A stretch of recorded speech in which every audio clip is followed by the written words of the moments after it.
Hey fellow instructors and I guess some of my instructors, some of my leadership students hopefully watching this video, maybe instructors from different organizations, welcome if that's you.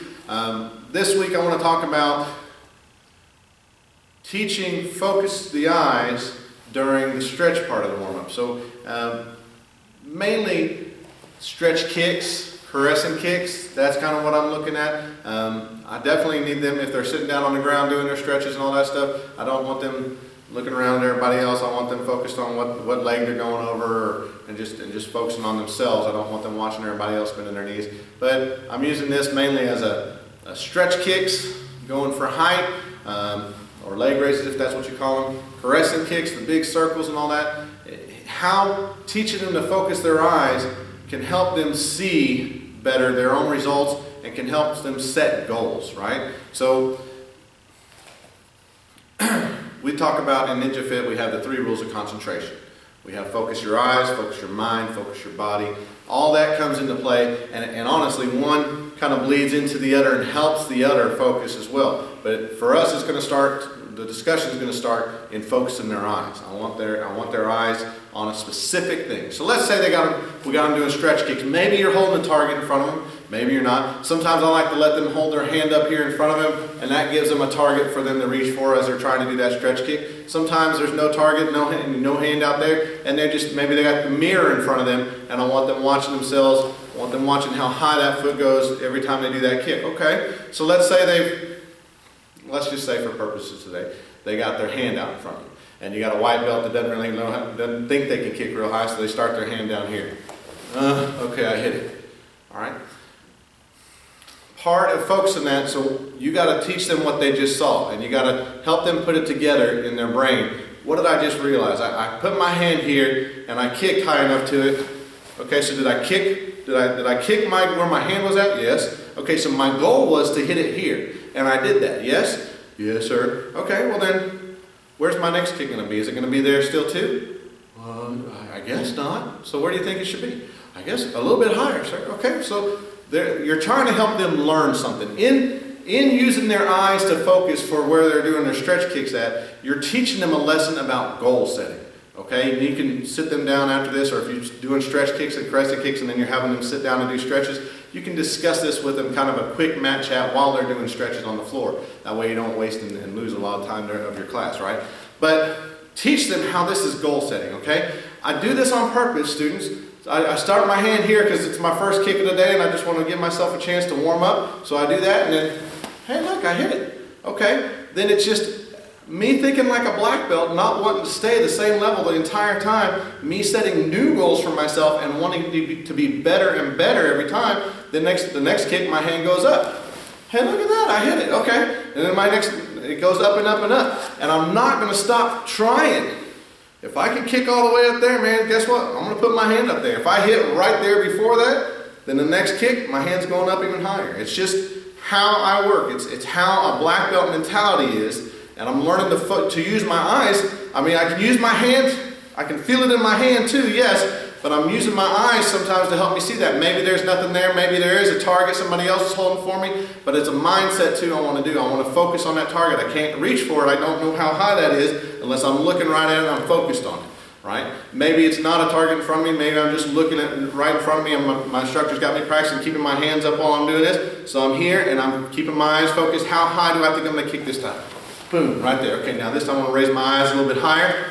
Boom, oh my goodness. This time I'm going to raise my eyes a little bit higher. And each time I keep going and I'm setting new goals for myself, okay? It could be that. Could be, I like this in the crescent kicks, the big circles we make.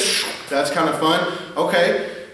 Maybe you set a goal for them to make their circles bigger, all right? And a lot of us at beginning levels, our circle's really narrow. Maybe we get started over here to the side, but then we come right here in front and it just fizzles down and dies. It's not a real big circle, which doesn't really work the hips as much unless you're using that full motion. So you want them to make as big a circle as possible in order to get those hips loosened up, right? So challenge them to make the big circle. Well, they've got to be able to see. They got to be focused on where their foot is right now. I don't want them looking around the room at me while I'm walking around talking. I don't want them looking at what Johnny's kick looks like.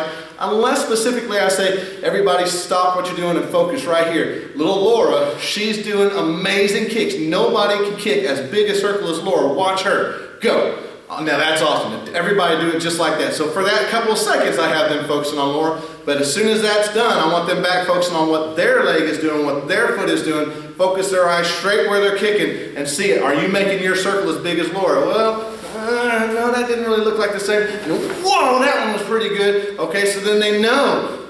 They've got to be able to see and recognize what it is they're doing. Nobody's used to thinking about all these parts of the body.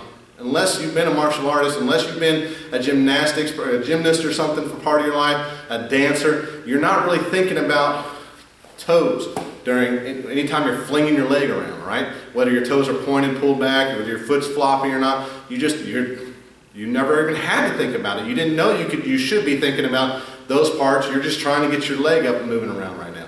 So they got to learn at beginning stages especially, and you got to bring that to their attention. You got to help them focus on that. I want your eyes to see this so you can tell me whether or not your circle is as big as mine. So maybe this time I stand in front of you and I'm going to make a huge black belt circle with my foot.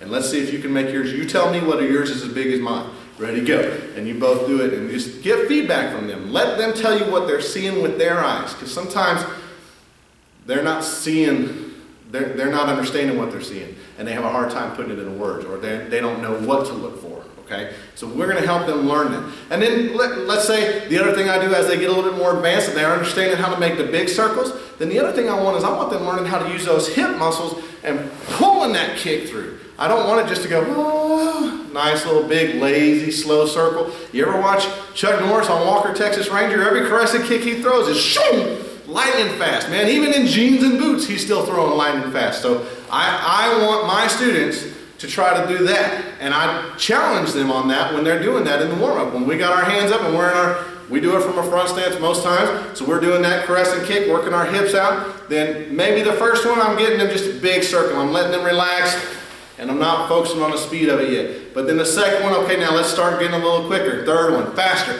As they going through it, I want their face right ahead. I want their eyes to see how fast that foot's going. At first, I could see my whole foot. It was pretty nice, pretty big circle and all that. But as I got faster, that foot became a blur, and that's fun. And I like the sound my uniform makes when I go whoosh. Or when there's a target in front of me, man, I love the sound of that. When it slaps that target, boom, it's so loud, it's awesome. That's what I want. So find a way to help them focus their eyes and help them see what the goals are you have for them. And then show them how that helps them in life, okay, outside of here. So you got A's and B's on this report card. Good job. That's great in itself, right? But a black belt mindset, a black belt mentality. If I got 4 A's and 2 B's, should I shoot for that exact same thing next semester or next grading period? No, sir. Okay, maybe I shoot for 5 A's and 1 B. Maybe my goal is all straight A's, and even if my goal was straight A's, but I had 1 B, well, I didn't make that my goal, but I still, guess what? I did better than I did the time before because I set my goal higher. So that's what I want to do. I don't want to stay at the same level every single time. I want it, once I hit that, boom, automatically I go up higher. Next time I hit that, boom, automatically I go up higher. That's what makes me better. That's what makes black belts what they are.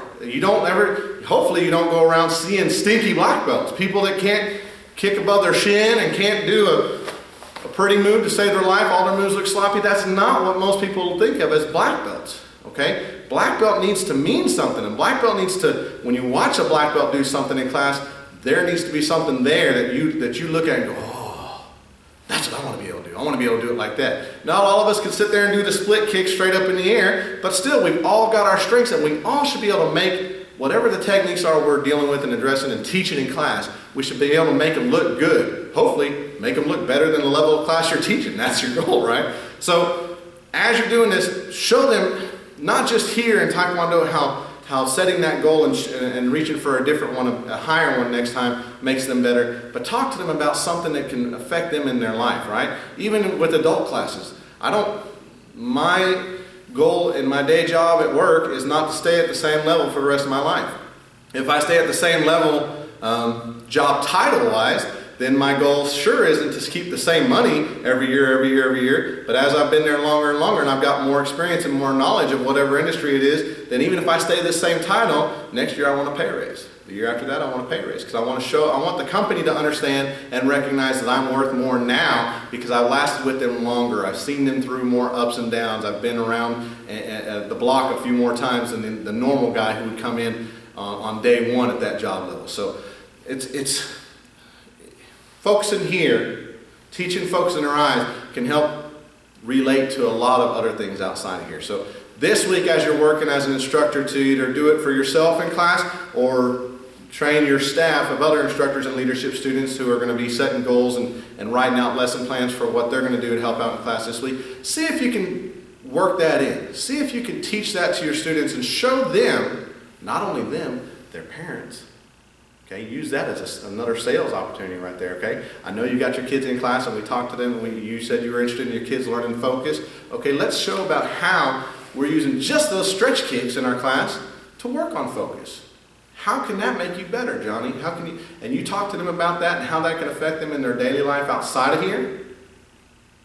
That hits home with the parents, with the people who are going to have to deal with them later on. Johnny's going to have a lazy day where he'd rather stay at home and play Xbox or something like that. And mom and dad are on the brink up here going, well, it's been a long day for me too. Do I give in to Johnny and let him stay home, or do I take him? Do I go through the hassle and the arguments of, no, you're going to get your uniform on, let's go. Well, if they start hearing you say stuff like this in class, Johnny, remember, we're going to reach for the next goal, Think about how you can do that outside of here this week. Think about how you can do that in school. When you come back Thursday, Friday, Saturday, something like that, I want you to tell me what you did this week to focus your eyes or on a goal and help you set goals and get even higher, get even better. What did you do? Did you ride your bike even faster this time and around the block or something than you did last week at this time? What goal did you set for yourself to make yourself get even better this week? Okay? So you start having those conversations in the class, I guarantee you, parents, your retention rate's going to go up, you're going to keep more of them around, and hopefully more word of mouth gets around so you're bringing in more students. So as instructors, I think that's important for all of us, but I do it because it's what helps make me a more well-rounded instructor. Not just teaching the punches and the kicks, but being able to have a life lesson that I can point out and draw in at any point in class. Okay, if Focus My Eyes is the lesson of this week that I want to talk to students about, then I've got ways that I can draw them into that during the warm-up. I've got ways I can do that during the stretching routine. If it's a target drill, sparring, board smashing, self-defense practice, whatever it is, I'm going to have ways that I can draw that back in. And I'm not saying I'm going to do 5, 6 different mat chats every time we do that portion of the class, but at some point I'm going to be able to stop the class and say, okay, now this is a good spot. Let's sit around and talk for a second. How does Focus Your Eyes, how did we just talk about that during that drill? How did that help you get better, be a better Taekwondo student during that drill? Okay, now how do you think that can help you outside of here? So anyways, wrap it up. Hopefully set that goal for yourself this week. If you've got staff